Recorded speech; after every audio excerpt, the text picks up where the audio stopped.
qu'alors qu'il consultait les livres saints, il s'interroge sur les paroles du prophète Jérémie, qui parle des 70 années pendant lesquelles la ville de Jérusalem sera détruite.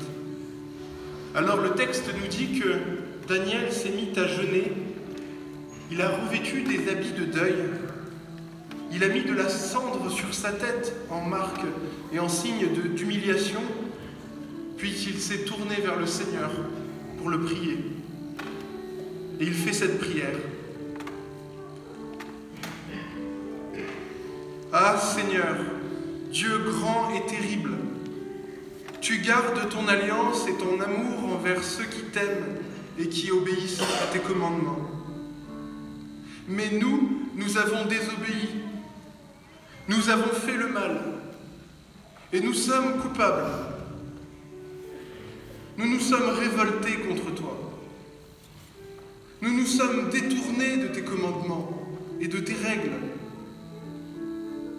Nous n'avons pas écouté tes serviteurs, les prophètes. Ils ont parlé de ta part à nos rois, à nos chefs, à nos ancêtres et au peuple tout entier. Mais nous n'avons pas écouté. Toi, Seigneur, tu es juste, et nous avons honte devant toi. Oui, aujourd'hui, les habitants et tous les gens du royaume de Juda sont couverts de honte, ainsi que tout le peuple d'Israël, ceux qui sont proches, mais aussi ceux qui sont loin. En effet, beaucoup de gens de notre peuple se trouvent un peu partout dans les pays où tu les as chassés, car ils n'ont pas été fidèles envers toi.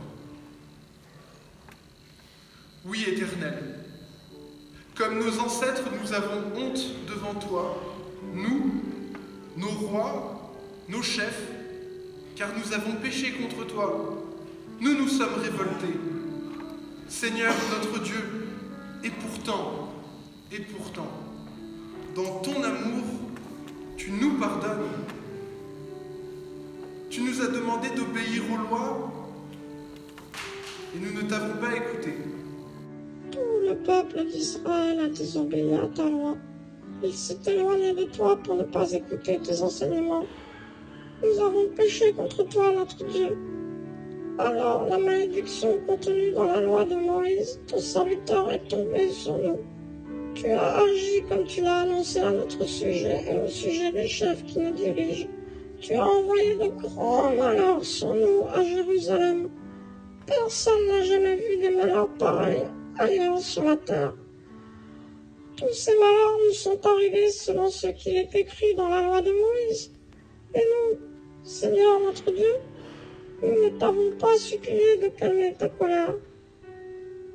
Nous ne sommes pas éloignés de nos fautes. Nous avons oublié que tu fais vraiment ce que tu dis. C'est pourquoi tu as décidé de faire venir ces malheurs sur nous. En effet, Seigneur notre Dieu, tu es juste dans toutes tes actions, mais nous ne t'avons pas écouté. Alors Seigneur, notre Dieu, toi qui par ta puissance nous as fait sortir d'Égypte, toi qui es devenu célèbre jusqu'à aujourd'hui, abandonne, Seigneur, ta violente colère contre nous, celle que tu as eue à cause de nos péchés et des fautes de nos ancêtres.